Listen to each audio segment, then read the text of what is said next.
สบายดีเด้อพี่น้องจ้ายินดีต้อนรับเข้าสู่ซ่องสลอยเด้อพี่น้อง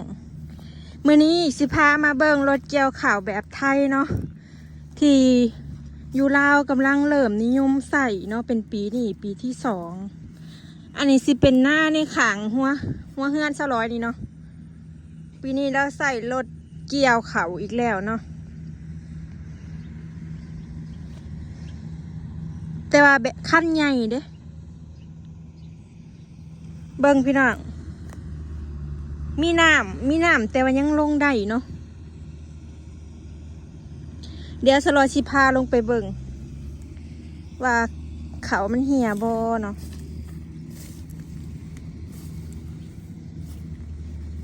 เขาบ่ได้ล่มเด้นี่พี่น้องเขายังงามอยู่มันก็เหี่ยอยู่เนาะ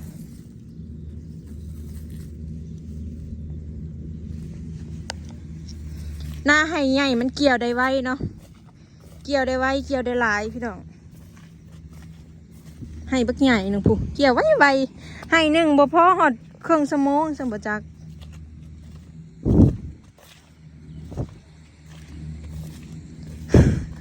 ปีนี้เขาเจ้าเอานะได้ไงเกี่ยวข่าวนะ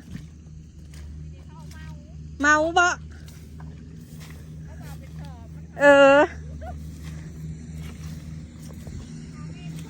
ข่าวจักให้นี่ข่าวจักให้เขา12กับมันจะได้มันบริมีเขาหรือว่าอะไรกว่า12ให้นี่เขาเจ้าเอาเท่าใดนี่เขาจะเอา12,000พี่ดอกนี่จะคลองนาเนี่ยในเขาแบบ50 บาทอันนี้เจ้าของนาพี่น้องเราเห็ด12ให้แต่ว่าเขาเราปีแล้วนี่เขาเรางามเลยมันเป็นบางปีเนาะปีนี้ฝนดีเขานาหวานมันเลยหยาขึ้นเนาะ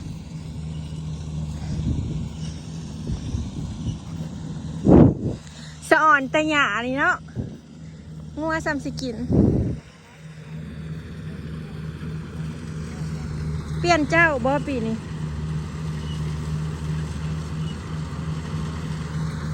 เราเปลี่ยนเจ้าใหม่พี่น้องปีที่แล้วเนี่ยว่าเป็นขั้นนี่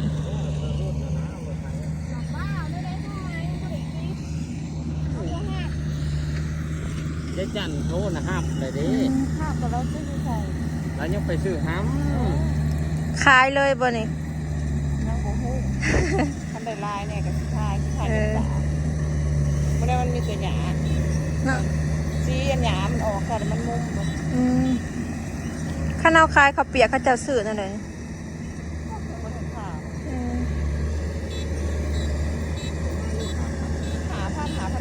5,000กับสิประมาณ10 บาทบอกบ่ฮอดเนาะ8 บาทกว่าโลละ8 บาทกว่าพี่น้อง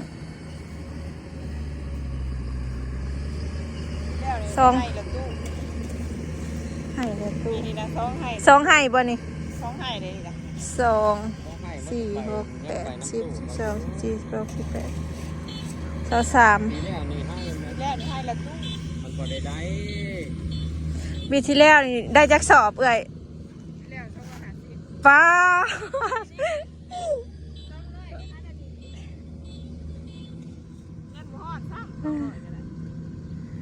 แกเด่นวันหน้าเราน่ะแล้วเราใส่ฝุ่นลายได้พี่น้อง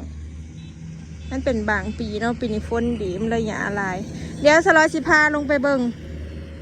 เกี่ยวไว้ให้หนึ่งนะแต่เสียดายหยายังเอาไว้ให้งัวกินเนาะอยู่แล้วเริ่มพัฒนาใส่จักทันสมัยแบบไทยแล้วเด้อพี่น้องตื่นตาตื่นใจได้สลอยนะแบบว่าท่านก็เห็น2 ปีนี่ได้แถวเขตบ้านสลอยรถไทยใหญ่อันนี้นะมีอยู่บ้านสลอยนะมีอยู่คันหนึ่งพี่น้องแต่ว่าอันนี้โบแมนในบ้านสลอยเนาะมาแต่เขตอื่นมาแต่ปักซองบ่รถไทยใหญ่นะ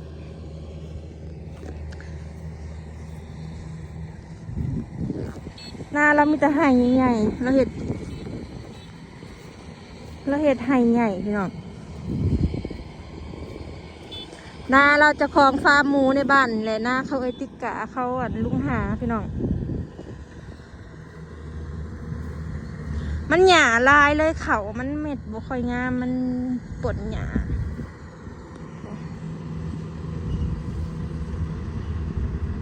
กำลังเกี่ยว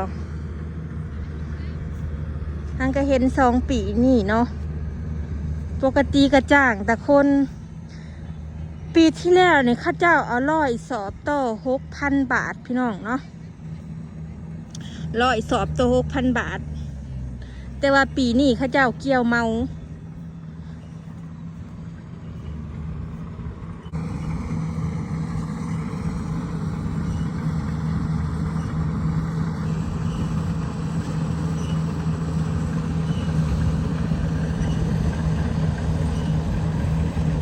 รถไทยใหญ่ก็หายากในหมู่บ้านสลอนี่ก็มีคันเดียวรถไทยใหญ่มันแพงพี่น้องที่บ่มีไผคอยซื้อก็คือแล้วก็บ่คอยมีคนที่แบบพอมีเงินปันใดค่ะนะมีแต่คนหาเช้ากินค่ำคันหนึ่ง6-7 แสนอยู่รถไทยใหญ่กัน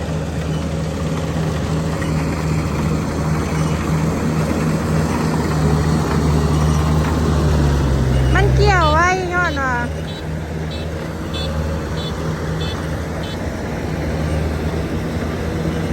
หยามลายไวขนาดพี่น้องรวดเร็วทันใจเนาะ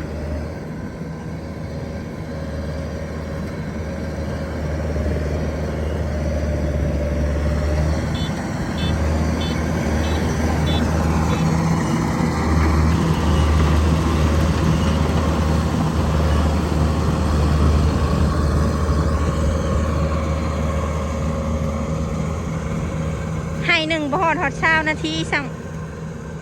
แล่นไปว่า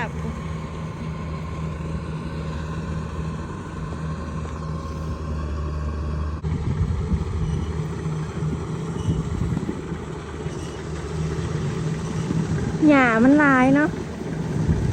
ไวพี่น้องไวกว่าปีที่แล้วเลยรถคันนี้เนาะอันนี้บ่แม่นแบบกระสอบพี่น้องบ่แม่นแบบใส่กระสอบแบบใส่อุ้มเนาะ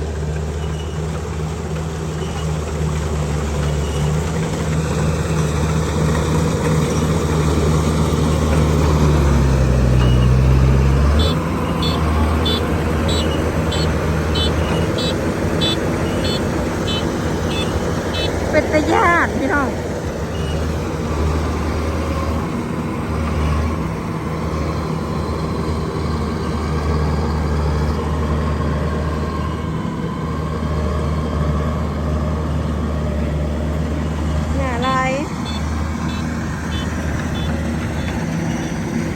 ปีที่แรกนี่แบบเป็นกระสอบเด่นแต่ว่าเราใส่อุ้มเขาเนาะ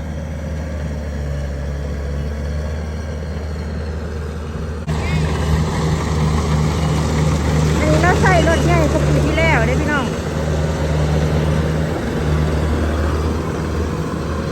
เพื่อที่เต็มอุ้มมันเนาะ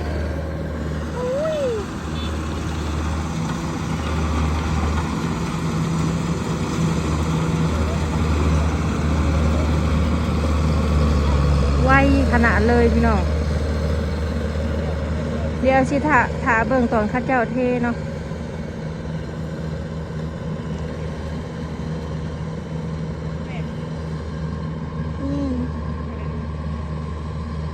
มันก็ชิถือผ้าป่ะเจ้านั่นกระซุ่ม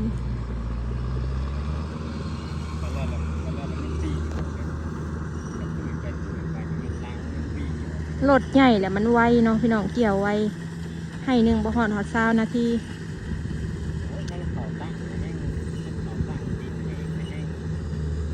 คอยเกี่ยวรอบแรกนะปีแรกคันนี้นะลงขนาดจับ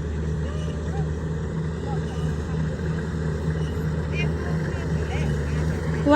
เบิ่งมีแต่ขี้ตมนะรถยังบ่คาเสยพี่น้องไปได้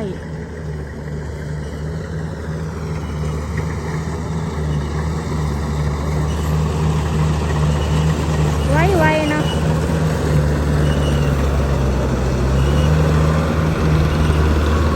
อันนี้อยู่ลาวเด้อพี่น้องอยู่บ้านนาห้วยปังเมืองสองคอนแขวงซอนนาเขตพี่น้อง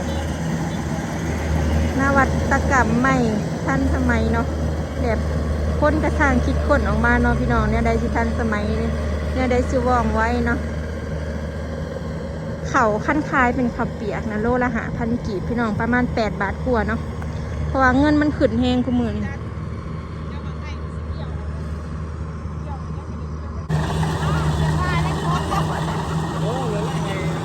สิแล้วให้เลยเด้ไวขนาดเลย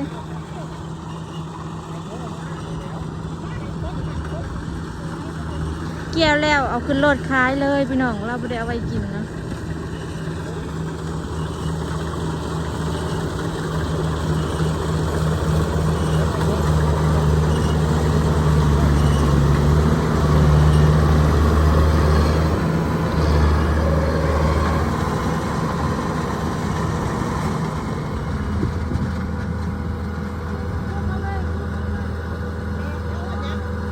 หนูใหญ่ป่ะป้ามีหอดหนูผูก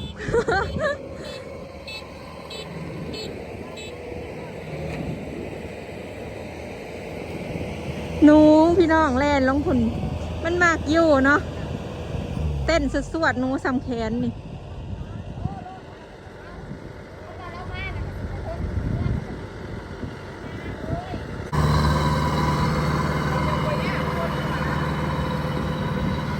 ลงให้ที่สี่เนาะ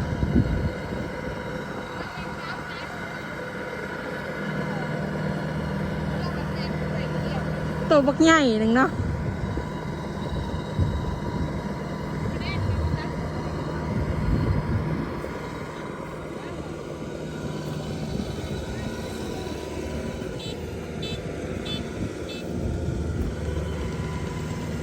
เขาพี่น้องมันฝนกันอยู่กับหยา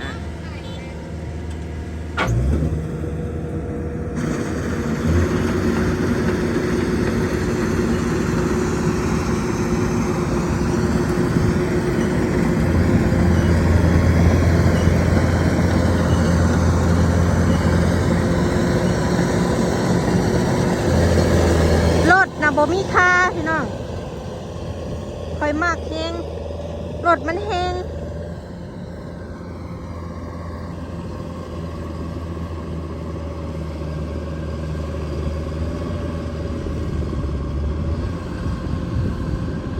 สัตว์จุดจวดออกหน้าเรามันแบบว่ามันป่าหกเนาะหนูผูกมันหมักอยู่พี่น้อง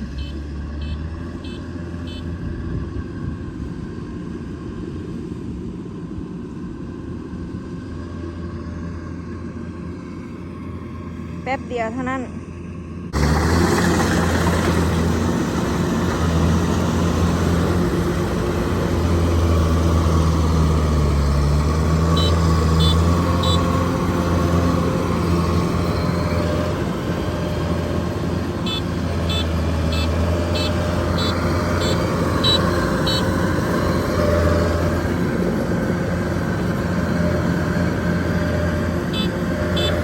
มันก็ได้แน่เหยียบไปน้ำพี่น้องเนาะ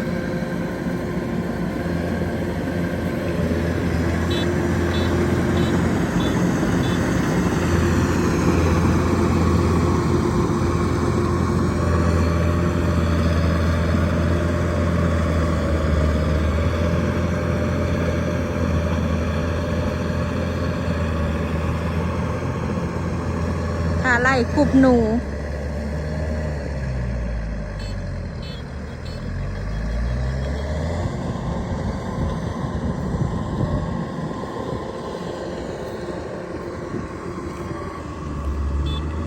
มันจะเหี่ยพี่น้อง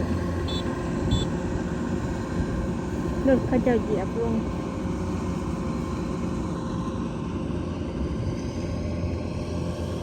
มื้อนี้อากาศดีฝนทางกระชิยุดตกมื้อนี้มีแดดออกพี่น้องปลาแหล่แล้วก็เกี่ยวคือกันเนาะแต่ว่าเราใส่จักตัดหญ้าตัดเขา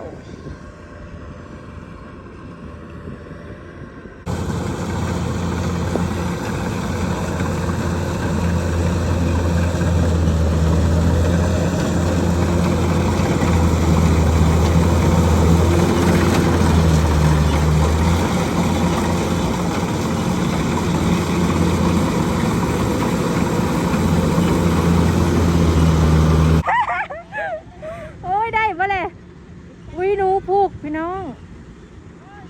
ตัวบักใหญ่หนึ่ง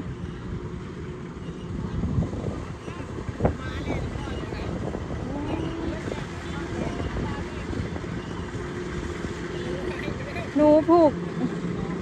มันหกแล้วมักมาโยนมักมากินข้าวอยู่น้ำป่าน้ำคันนาเนาะเกี่ยวข้าวไปน้ำไล่หนูไปน้ำพี่น้องหนูผูกมันที่ใหญ่กว่าหนูนายามนี่แหละมันสิมันเนาะยามเกี่ยวข้าวคือสิเต็มอุ่มแล้วบาดนี้เนาะแล้วถามมาเบิ่งข้าเจ้าเทพี่น้องปีนี้มีแบบอุ่มเกี่ยวเขา20 บาทในหมู่บ้านแหละเงินข้าเจ้าอยู่ในนาข้าเจ้าอยู่ในหัวเงิน200ปีแล้ว200ก็มาถ่ายแต่ว่าเราใส่รถน้อยเนาะให้หนึ่งบนนำบได้น้อยๆได้พี่น้องข้าแม่นดำนะประมาณ30 สอบเนาะปีที่แล้วเราได้ให้ละ20 สอบเลยยังบ่ทันได้เต็มอุ่มเนาะ